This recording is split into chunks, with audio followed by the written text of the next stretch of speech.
I'm Frederick Gerten, and I'm the filmmaker. And I'm Leilani Farha, and I'm the advocate. And this is Pushback Talks Summer Special, where we play with words, me and Leilani, and we call it Word Food. Leilani, are you ready? I feel like I'm on a game show. You are. I'm ready. Let's go. No words. That's what you want me to talk about. No words. Yeah. Well, it's really interesting. Of course, for me, that started to appear, those two words, no words, started to appear about 6 months after October 7, 2023, when things in Gaza just started seeming out of control and so horrific. Everyone around me was saying no words. I would greet people and how are you? And people would just say no words. And I think at that time, we didn't realize that this was a bottomless pit. So the no words then, like, where are we now? If there were no words, however, 12 months ago, where are we now? Yeah, I think it's interesting, and I think I saw a protest somewhere in the U.S. Where women were marched like in red dresses, like the Handmaid's Tale women, with only some solemn music but no words. I think maybe that's it. It's where people feel right now. Okay, we have to take the streets, we have to be out, we have to meet each other, but there are no more words. I really like that. I really like that, Frederick. Yeah, because also silence can express a lot in some ways if we do it in an organized way. Absolutely. And the idea of maybe taking action and using our bodies, that's what people have been doing in so many different ways, right? Mm-hmm. Using their bodies, not just on the streets protesting, but like doing these physical protests. I've seen them in Northern Europe, where people are lying. I saw it in Copenhagen, people lying on the ground to represent the dead. Really interesting. So no words, but we'll express ourselves through our bodies. Yeah, because I see there is a debate, how can you call Donald Trump a fascist? I mean, if the scientific definition of a fascist, and all of that is, of course, a valid debate. But in the end, to call somebody authoritarian or a fascist or whatever, it becomes a bit meaningless. But I mean, on the other hand, Leilani, our work and our skills sometimes is also in language. How do we describe things? But you found your way by using your professional language as a lawyer. Yeah, that's true. And I have an insistence of using my language. I was at a meeting yesterday where there wasn't enough of my language, and I just kept insisting, human rights, human rights, human rights. Even in this very fraught time when human rights have very little currency. But one of the things I've been saying about the situation in Gaza, and now potentially Iran and Lebanon and Syria, etc., is maybe we need to develop a new language, literally new language to describe what's happening, to help ourselves understand what's happening. I don't know. I actually think that is really important.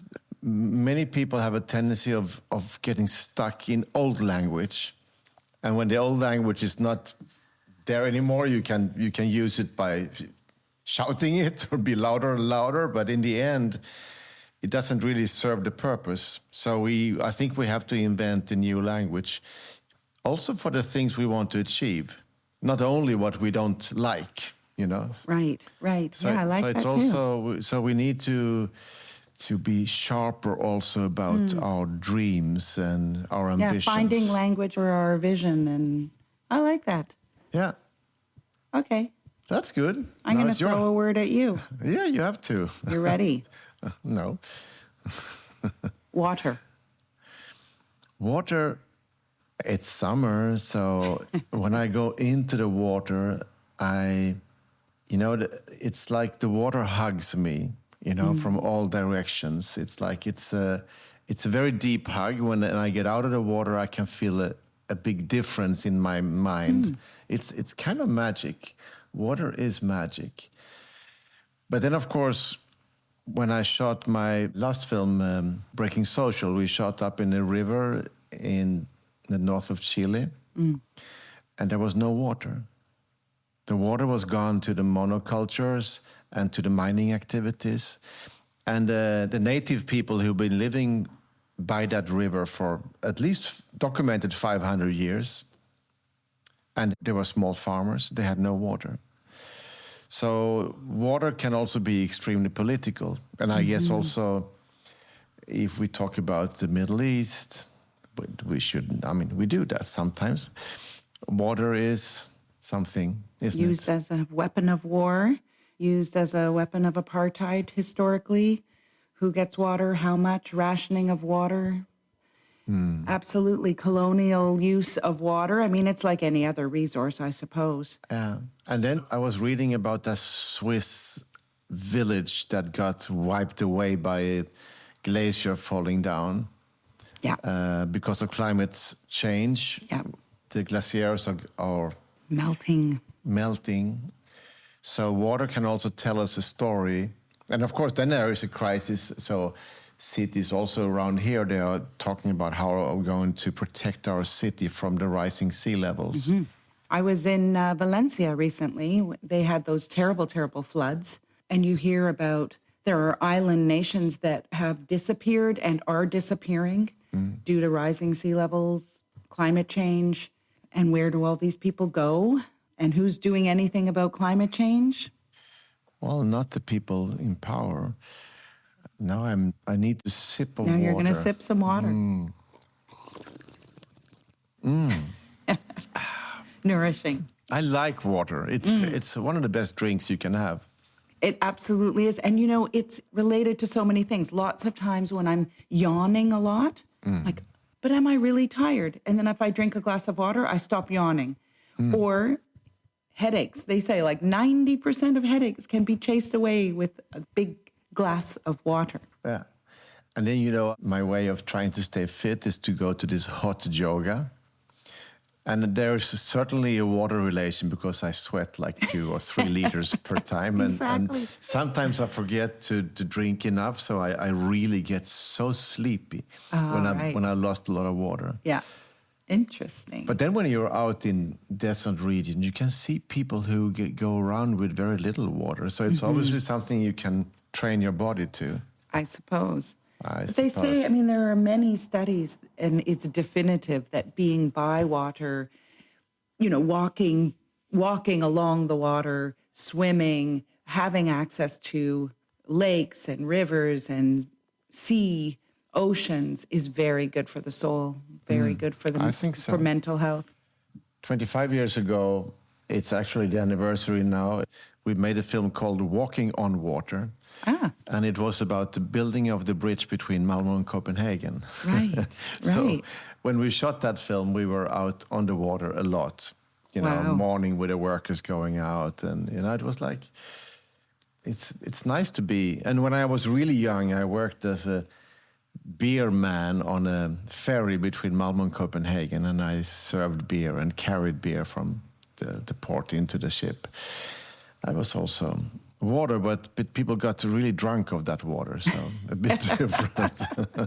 When I was young, I worked on Toronto Island for a summer. It was one of the best jobs I've ever had, still to date. And I had to take this little ferry across Lake Ontario from the shore of Toronto to this island, Center Island it's called. It was pretty nice. It was a nice way to spend my summers. It is. To commute by ferry is very different to commute by bus. Very different. Yes. And in many cities like Copenhagen, Stockholm, and others, and many, many more, of course, you go to Venice or Istanbul, you commute by ferry. It's beautiful. Very nice. You can do that in New York City also. That's actually. right. It's cool. So that was like 2 words, and we are rolling. Leilani, enjoy your summer. Thanks. Enjoy your swim. Thanks.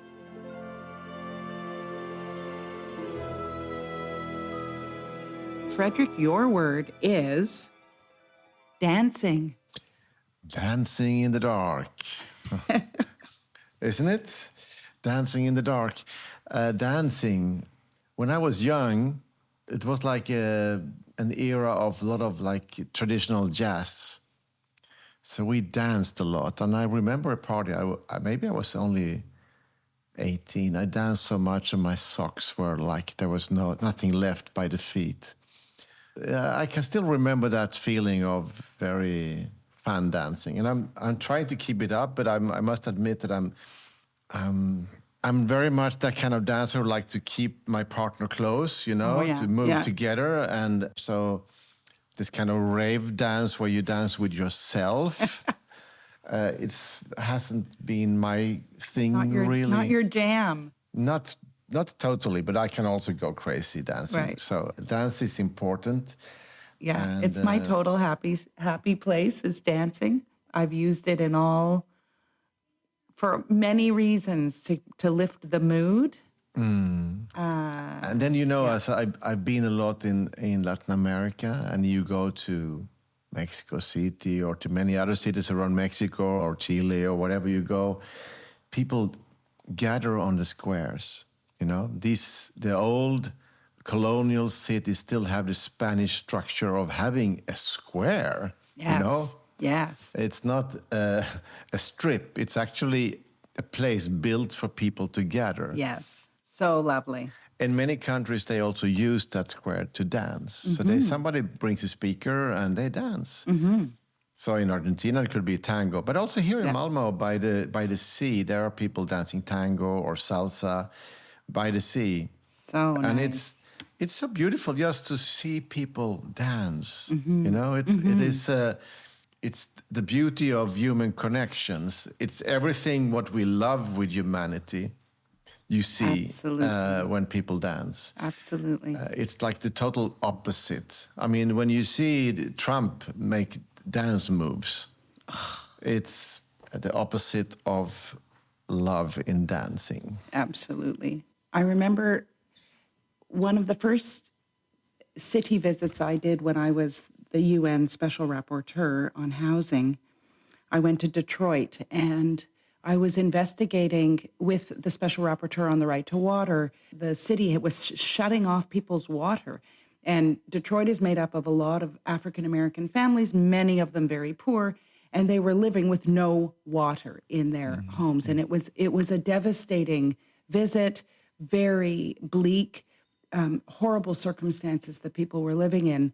And at the end of this visit, it was several days, they took us to a community center where they were eating like fried chicken and all sorts of foods, potato salads. And Detroit, right? It's like the city of music. They put on this music and everyone started to dance. And they invited me and the other special rapporteur up to dance.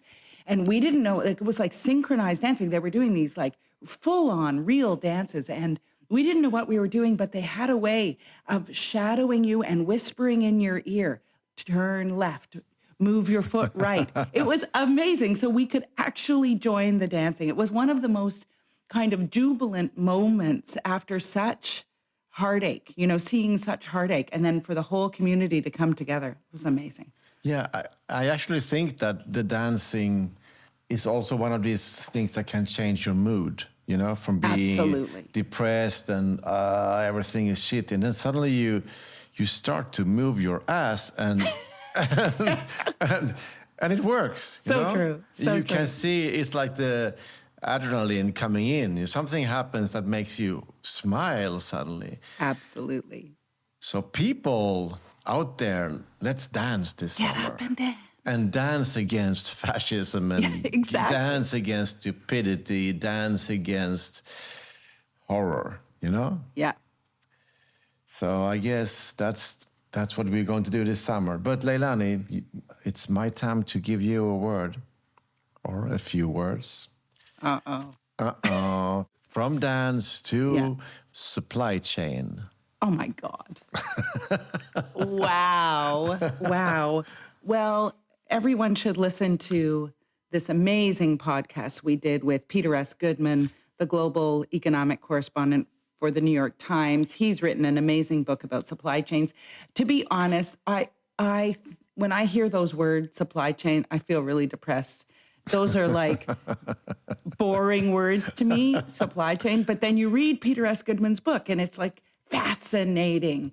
So when I think about supply chains, I think first and foremost about COVID, another very boring word, a very depressing time in the world history, when supply chains were completely disrupted and shelves started to become bare, and we all had to learn why that is. And there's this concept now that most businesses only, what's that? Oh, I can't even remember. There's a name for it, but where businesses only stock what they think they can sell quickly and immediately. And because of that, and because of all the slowdown with supply chain, we ended up with bare shelves. Yeah. Yeah. You remember a lot. Really? I thought that was pretty lame in my opinion. Yeah. But, we will ask Peter to come in and correct. Yeah, that's right. Exactly. But also, I mean, we're at a time right now where all this tariff talk is happening, and President Trump is pushing back against globalization and the way in which the world's economies have been working. And he's not recognizing that we have created a world economy based on these supply chains. And if you start putting all these tariffs, then it completely disrupts all of the way in which the world's economy works and individual countries' economies work. But of course, we've been talking before about, the importance of buying local and to let the money circulate in your community. Yeah. So you shouldn't go and have coffee at the Starbucks. You should go to a locally owned coffee shop. Should.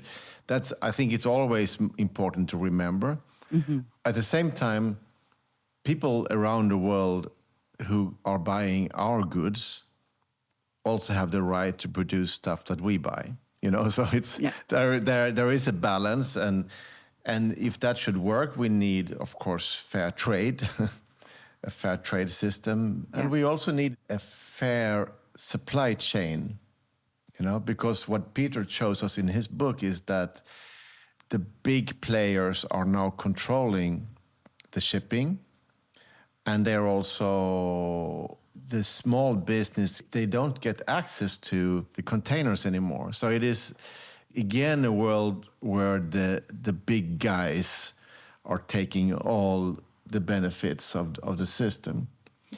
And so a fair supply chain is also something that governments around the world should work for. Mm-hmm. And then you need to take down the monopolies and break down the monopolies who are now one big Danish company, Maersk, some Chinese, some Americans. And it's very few companies who dominate the whole shipping industry around the world. Yeah. And they're also not paying the sailors, they're not paying the truck drivers. So it's like a way of, that's what Peter shows very clearly in his book, that everybody who is working in the supply chain have much worse conditions now than it was 20, 30 years ago. Yeah. A huge difference. So it's also where the shippers, these companies make more money than ever, but their workers make less money than ever. So it's, again, a reflection on where we all have landed. So there's a lot to do. You know a lot about supply chains, Frederick. You're a good student, too. I read a freaking book, and I listened to the podcast. Exactly. Listen to the podcast, please. Exactly. And Peter's book, which I actually can't remember the title of. How the World Ran Out of Everything. Oh, How the World Ran Out of Everything. There we go.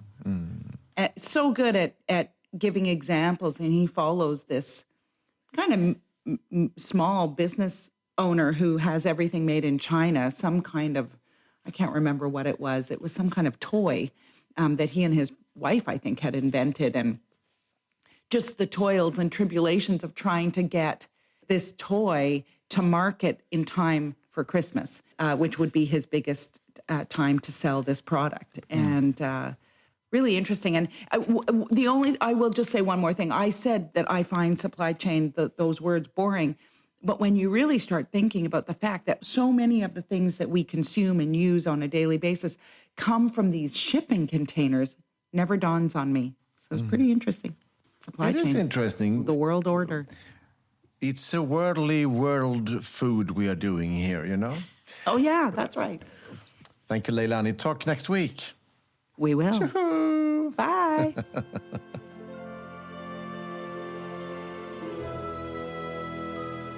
Are you ready to I'm go? ready. Another word. Oh, my gosh. Remake. Or even everything with re. But remake. My God. Remake. Remake. Yeah. Is that a word? Okay. No words. Really, that's not a word that really drums up a lot for me. I think to be honest, when I hear the word remake, it's like I think of television shows or movies. It's a remake of. You see, there is a word. Yeah. There is a word. And normally it's pretty depressing because normally it's Americans remaking some really good, what they call foreign film or, show from another place. I suppose that then suggests a kind of negative aspect to remaking, which is what was wrong with the original. Do things really need to be remade? Questionable. What would you like to remake, Leilani? Oh, I'd like to remake my career. How about that? You see? A remake. Let's start there. Yeah, you will become a remake-up artist. That's right. I do need a remake-up artist, actually, now that I'm well into my 50s. But you know what else remake makes me think of? It kind of dovetails with the situation we're in with this very precarious planet.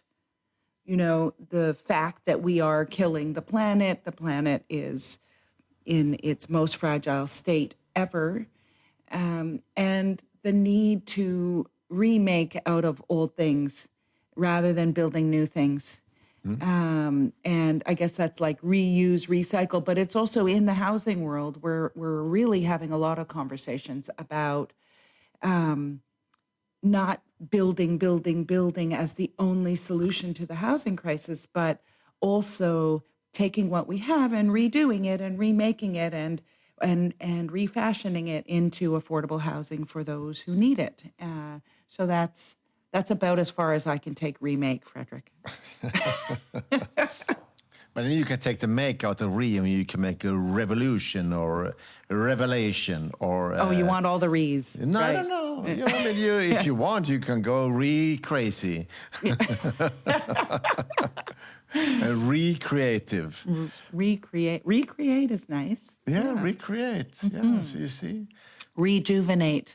Rejuvenate, yeah. That's nice too. Refurbish. Restart. Restart.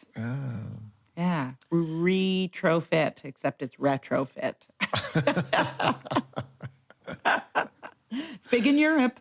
Retrofitting all the buildings to make them more efficient. But the good thing with this remake word is that you now can pull a restart on me.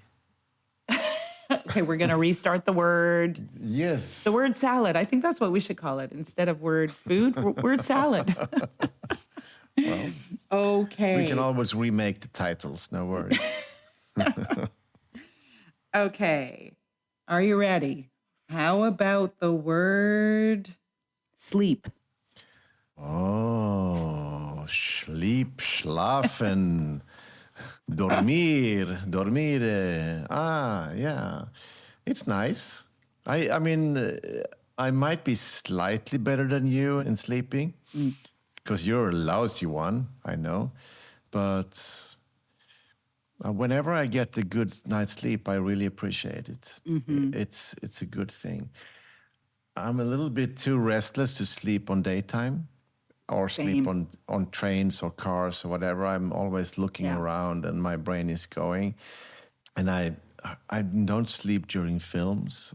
But I can put on a little podcast to fall asleep sometimes. But not ours. No. Pushback No, Talks no. is far too lively.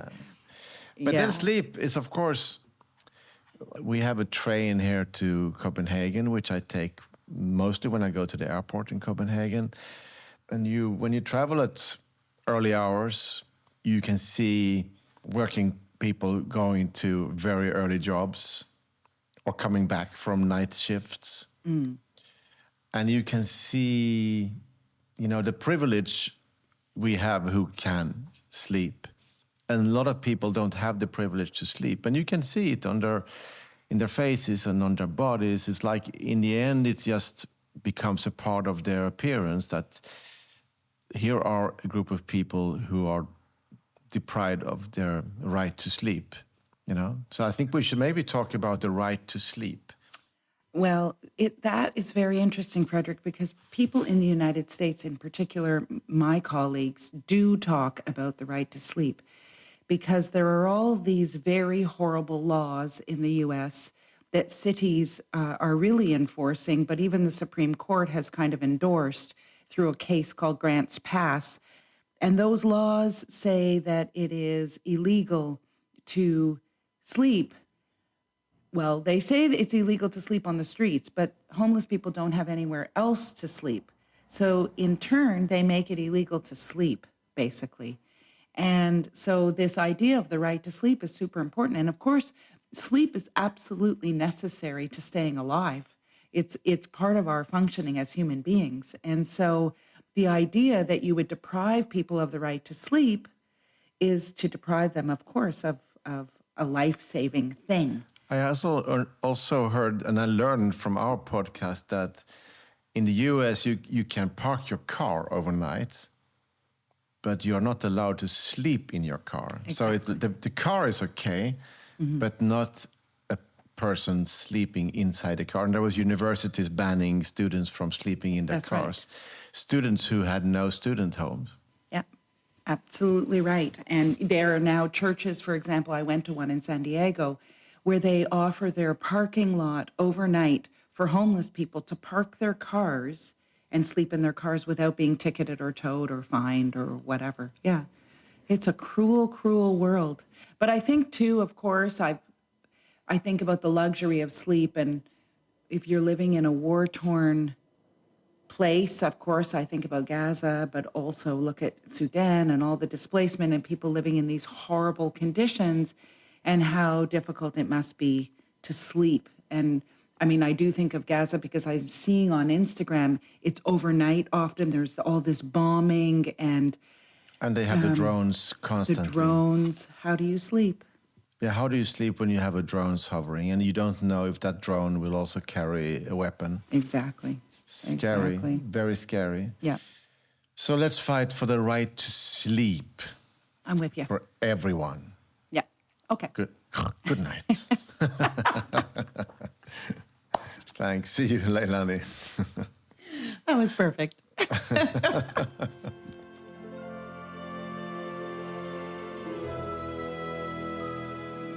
Frederick, your word is democracy. Democracia. It's interesting, democracy. Is this an empty word? Or is it something that is a really valid thing that we should talk about? Because it goes like in two directions. Because I guess that Putin also would call Russia a democratic.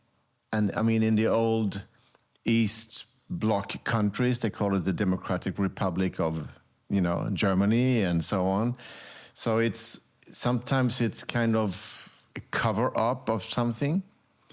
And now when you see the development in the US where democracy is like going out, because the whole idea of that system of the three powers that could check each other is kind of going down because of that this administration don't really care about it. And then, of course, which I also talked about in my Breaking Social, is that democracy is at sale. you buy it with campaign money and with strategic communication. You buy the public agenda, and then in some ways you also end up with democracy. So democracy, I think, I mean, when we were out talking about push to audiences around the world, people always ask, well, so what is the solution? And I said, and I meant it, democracy. I mean, that's the only way we can go. And then we need democratic representatives who can take on the powerful, can create rules that are also the most powerful need to follow. So it's now we have a democracy where normal people need to follow the rules, but then if you're rich enough, you don't have to pay taxes, you don't have to follow the rules, because you can operate over all these different jurisdictions. I mean, and we see that in the housing style and in all this the global financial scheme. And it's actually interesting. I think the pandemic showed in some way with the lockdowns that the super rich got very frustrated, and then they moved out to the yachts and they found their places, and so the super rich are already trying to find a way to kind of live outside of the world that the rest of us are living in. When I am contemplating democracy these days, I'm just always struck at how fragile it is. It's amazing. I mean, it's so quickly and easily done away with, it seems to me, by governments. And it takes so much effort and energy to keep it alive. For those of us who care about it, which is most people, like if you look at the status of free expression right now, I mean, it's being clobbered in all across Western Europe, all across Eastern Europe, all across the United States, all across Canada, all across Asia, right? I don't know so much about what's happening in Africa around free expression, but it's amazing to me that just so quickly it can be illegal or almost illegal to protest a genocide. How is that possible? How is it possible? Yeah. And just like that. And then for us to get it back, the right to protest, we have to go to court and spend money litigating, or we have to take to the streets more, or we have to be willing to be imprisoned, it's really amazing to me. Just, democracy is so very, very fragile. And this experience that you are now reflecting on is very much a northern perspective in some ways, where we for a period had the space to speak out and to write and criticize and being complicated, as people would say.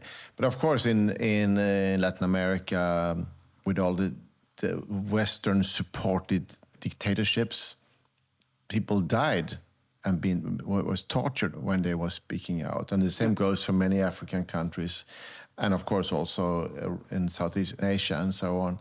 So when we are now facing this, we are like probably getting into the same space as many of our friends in other countries has been into for a long time.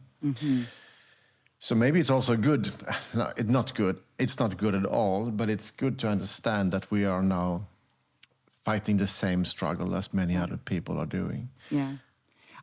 I wonder what you think about the fact that it seems governments are not representing people anymore. That so many millions of people can be protesting about a thing, whether it's Gaza or something else, and yet they're taking all these decisions that just go counter to. I think the big problem is actually, the politicians need to win elections, and that's become more important than governing well. So everything is about the next election, and then you have the money-flooded election campaigns with the talking points and the funders, the funders of the elections they want you to go in one way. And if you go against the funders of the campaigns, you will not get any money. So in the end, the elections are about talking points. And I mean, the talking point could be anti-corruption, but it doesn't really deliver anti-corruption. I mean, it can be whatever. Yeah. But I think that's a big problem. And of course, I don't know exactly how to solve it. I mean, the best way was to kind of to control all the funding of elections or of political parties, to level it down to something that is reasonable. Because now elections is a huge industry. I mean, it's one of the biggest industries in the world is elections. Yeah. And when you buy the service of winning an election, you buy into a scheme that is partly criminal.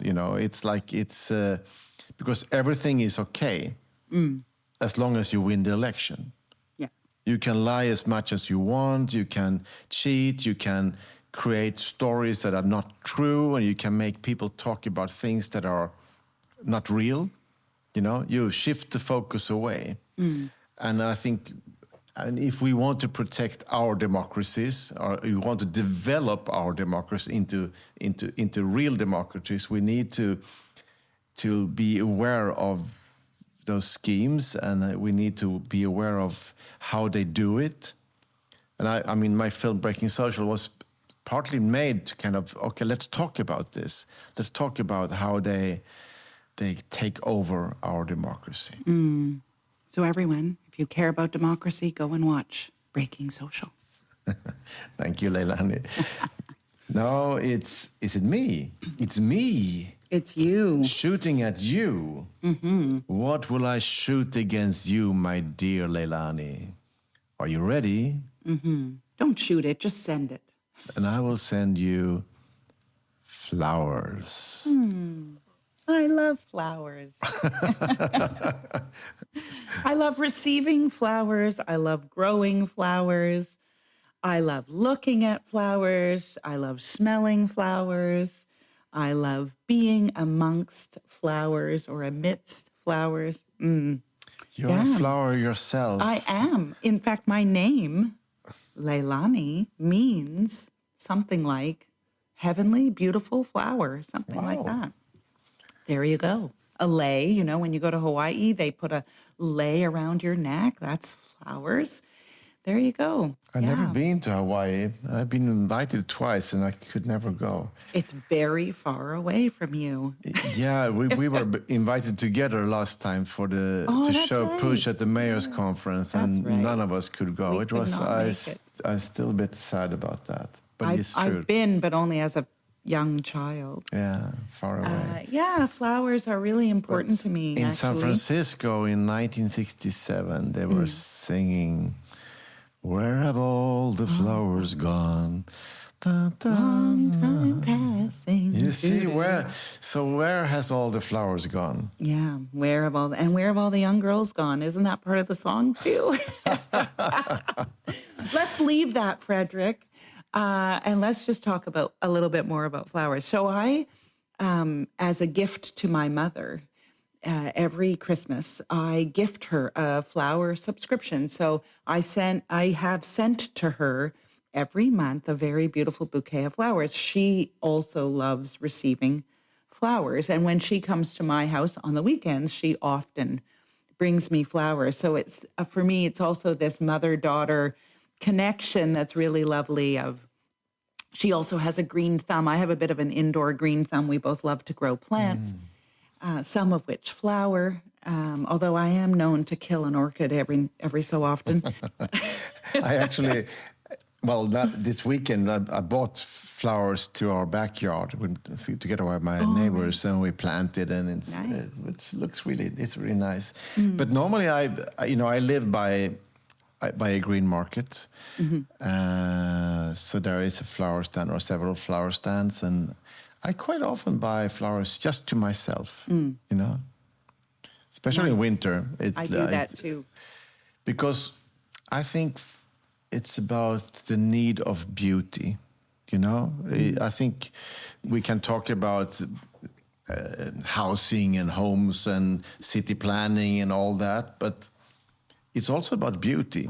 I think people become, when you come to a beautiful place, you slow down.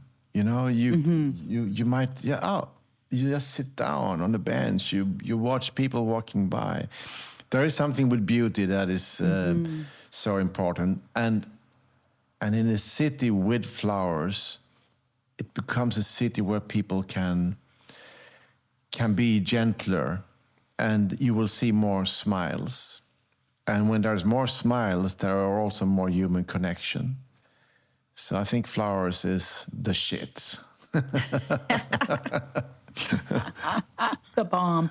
Yeah. I can't disagree with that. That's for sure. And when you think about parks in cities and how important they are and how people do commune, and I'm in London right now recording, and it is a city of such gorgeous parks and well cared for parks. And when people are living on top of each other in flats and really kind of crappy accommodation, the ability to go out and see beauty, as you say, and pause and breathe and then commune with other people, it's pretty nice, very special. It's also democratic in some way, that everybody even if you're not rich, you live in a small apartment. If there are public spaces where you can breathe and be a human being, the city is giving something back to you. So more parks, more flowers. Long live. Flower power. Flower power. And all, the question, where have all the flowers gone? They're gone into this podcast. How sweet. How sweet. Pushback Talks goes flowers. Okay. See you later, Frederick. See you later, Leilani.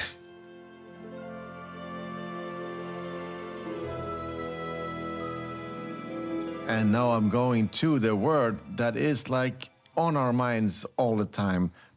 Pushback. Pushback. Nice. Well, why did we name this podcast Pushback Talks? Pushing back is what we're kind of all about. Figuring out ways to, and we like interviewing people who are doing this too, figuring out ways to fight the inequalities that we are seeing everywhere, especially in our cities. And people are doing amazing things to claim their rights, claim space, to claim equality. They are pushing back. Things like taking to the streets. I really love a good protest. I have to say that. It's good on so many levels. Personally, it ends up being good. You get to yell and scream and chant or dance and sing and all sorts of things. You meet cool people, always. It's quite often a good vibe at protests. People, there are many smiles because I think it is very much about doing something together with others, Yeah. That it's easier to meet a complicated, cruel world when you do it together. I found an initiative here in Sweden called Doc Lounge, which is like a documentary film club, but we don't show it in cinema, so it's more in a club or environment where people also can have a glass of wine. And so I think, for example, to watch a documentary, which are quite often about tough stuff, when you watch it together with other people, you don't get so depressed because in some way you can feel the heartbeat of the person sitting close to you. Yeah. You listen to the breathing, or you can hear the tears coming out, or the emotions. And when you do that as a group, you feel much better. So then you are more ready to push back. I agree with that. And I think another aspect of pushback is that when we focus so much on, and Trump especially is extremely good at grabbing the attention. He and his friend Netanyahu are extremely good at grabbing our attention and make us angry and sad and scared. I think it's important for us to also try to focus and look around and see people pushing back. And then, of course, it could be in many different, but I think we should always have on our mind people who are doing cool stuff, and to be inspired by them and support people and say, wow, cool that you're doing this. And that could be a neighborhood initiative. It could be something very local. But I think it's something that gives people strength and, you know, to make it easier to go about life. Well, and certainly in my work, it's so easy to just dwell in all the problems. But then when I start thinking about, and this is what you're saying, when I start thinking about all the pushing back people are doing, including myself and my organization, it does make me think, wait a second, we have some power. We still have some power, even if we're being trampled on or other people are being trampled on. And when you engage in the pushback, it's very rare that you're actually alone in it. Right? Not just a street protest, but even if I pick up the phone to call a politician and say, I don't think you're doing your job and you're not representing my interests or the interests of this group of people, what I'll find is if I mention this to some friends or colleagues, they're like, I did the same thing. I also called. Or they say, oh, I'm going to call. And so there's something really nice about the idea of pushing back, but it's never alone. It's always in good company. You're always in good company. Yeah, and also I think also we should remember that what we see now on the global scale is some kind of backlash. I mean, Trump and his MAGA gang, the gangsters of MAGA, they are pushing back what we have been successful with. Women's rights, LGBTI rights, better understanding of native people's rights and Afro-Americans and Latinos in the US. I mean, globally, overall, you know, we moved things long way and now they're pushing back. So we should also remember that they are attacking our success, you know. So it's also about seeing that we are actually protecting what we've won. You know, and of course they want to kick us back. But I think overall, within most people around the planet, everybody knows that climate change is happening. Everybody knows that women should have the same right as men. And most people are totally okay with trans people or gay people. You know, it's like, come on. I mean, the kids love the trans people dancing, you know. Yeah. I mean, it's like, you know, it's so silly. So remember that what we stand for is actually something totally fucking normal, you know. But to push back is also to stand up for what we think is normal. You know? Absolutely. So you don't need to be very radical to push back. No. You know. And I was just thinking, there's so many ways to push back. Like we've talked about street protests, but this little podcast is a way that we are trying to push back. Or there's, of course, other things like litigation, and there's calling your politicians or doing a media campaign or making a documentary or 5.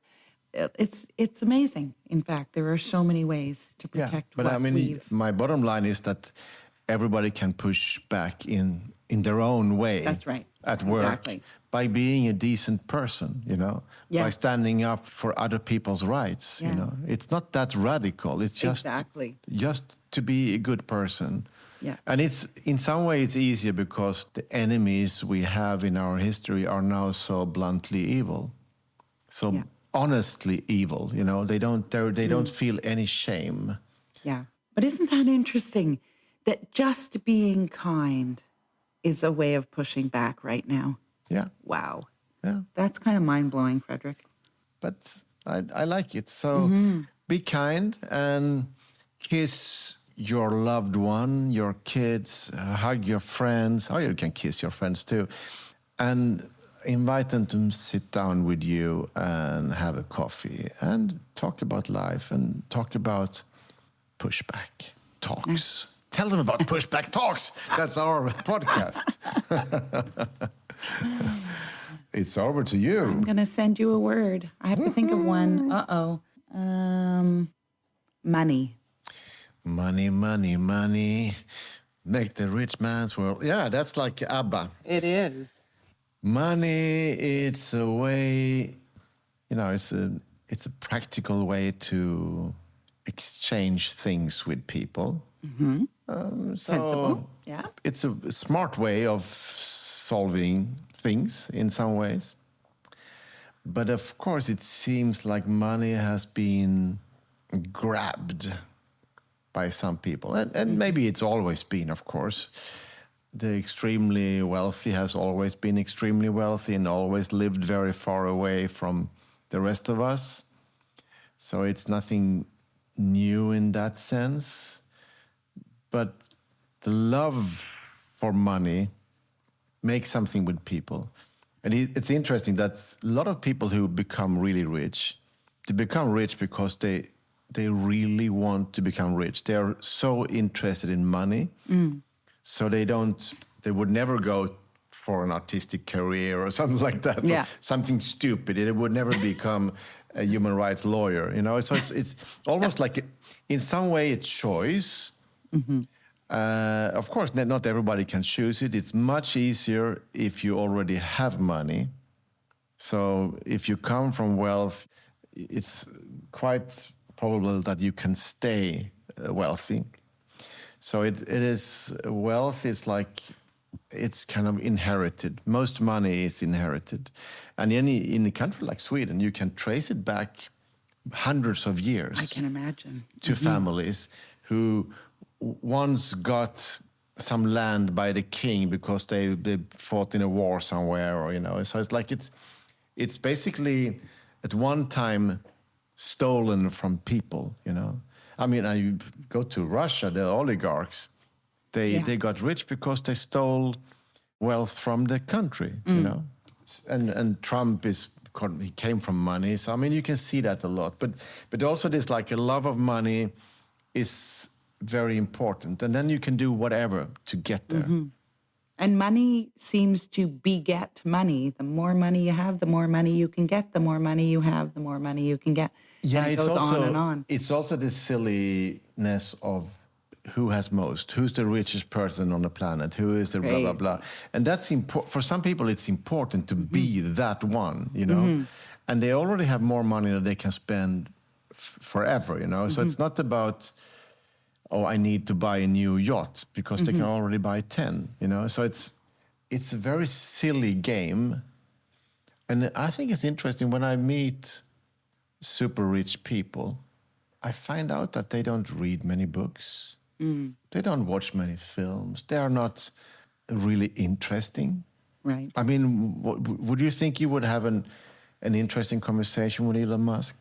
Oh, God. No, but I mean, honestly. Conversation. I don't even think he's capable of a conversation. Well, I think that's because the idea is that I'm so smart, so I actually get so rich. But then the smartness in some way is like, it's very shallow. It's very directed towards kind of how to make money. And of course, they're really creative in this way of making money. There are studies that show that people who have money think that they're better than other people simply because they have money. There's a famous research that was done, I think, out of Harvard or one of those schools, using Monopoly, the game of Monopoly. And they gave, a couple of people all the money, like a lot of money to start the game with. And then some of the players had no money. And then when the players with all the money won the game, they talked about themselves as having been so smart and strategic and like they were really like the best player, when really they just had all the money, right? Yeah, and that's interesting because it's, even if you have all the money, you still have to act, you still have to do something. So you can get the feeling of that you're actually moving in the right way to make things happening for you. Yeah. And so of course they also struggle, but they have very poor abilities to understand how other people struggle, people who don't have any money at all. But of course, I mean, it's easy to agree that money has replaced God in many ways. And that is a problem. So we should make money less important. And of course, it's not a problem if somebody's done something amazing. An artist made a hit that sells a lot of records, and I'm not against people making money. You know, No. That's not a thing. But we've talked about that, and your friend Mazzucato, you know, the Italian-American writer, Mariana, yeah. She says that almost all successful companies on the planet who make money, they base their wealth on public-funded research. You know, so exactly. So I mean, we can now see when Trump is trying to take away funds to Harvard. So okay, a lot of the success stories coming out of Harvard and then starting up to become big corporations have all been funded by public money in the beginning, and that goes certainly for a country like Sweden or the UK or France or whatever. Yeah. The public money is more willing to take risks. Yeah. And then, of course, then if you have loads of money, please share. You know, please share. Pay your taxes. Pay your taxes. And there is actually a movement now of millionaires and billionaires who want to pay taxes. And a salute to them. Yeah. Speaking of money, I have to run to a meeting with one of the shifts, my organization's funders. So money, money, money. Money, money, money. And hey, how do we fund this podcast? We don't have any money. Well, we can talk about that later. We can talk about Leilani, I wish you tons of money to the shift and to your work, because it's very important. So let's go money, and see you soon. Bye, Frederick. Bye. See ya. So if you like our podcast, you have to let us know. Please send us comments, rate us. I think that helps promote the podcast. Tell your friends about us. We need more listeners, and we need a little bit of love too. Love can come in the form of money. If you want to give us a little money every month, you can go to patreon.com, look for Pushback Talks. Every euro, every pound, every dollar buys Frederick a cortado. No, it helps us produce the podcast. Otherwise, That's great. We do it for free. See you. Bye. Bye. Pushback Talks is produced by WG Film. To support the podcast, become a patron by going to patreon.com/pushbacktalks. Follow us on social media at make_the_shift and push_the_film. Or check out our websites, maketheshift.org, pushthefilm.com, or breakingsocialfilm.com.